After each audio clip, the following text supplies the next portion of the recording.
بادشاہ نے گدھوں کو قطار میں چلتے دیکھا تو کمہار سے پوچھا، تم انہیں کس طرح سیدھا رکھتے ہو؟ کمہار نے جواب دیا کہ جو بھی گدھا لائن توڑتا ہے میں اسے سزا دیتا ہوں، بس اسی خوف سے یہ سب سیدھے چلتے ہیں۔ بادشاہ نے کہا، کیا تم میرے ملک میں امن قائم کر سکتے ہو؟ کمہار نے حامی بھر لی۔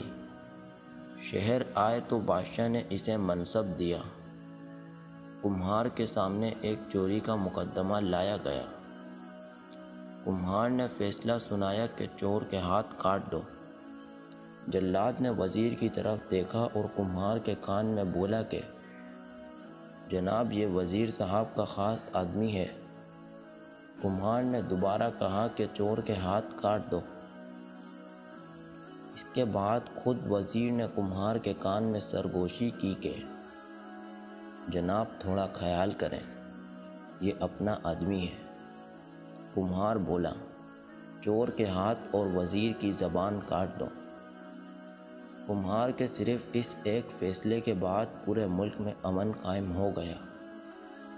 یہاں بھی ہو سکتا ہے، مگر اس کے لیے چوروں کے ہاتھ کاٹنا پڑیں گے اور کچھ لوگوں کی زبانیں کاٹنا پڑیں گی۔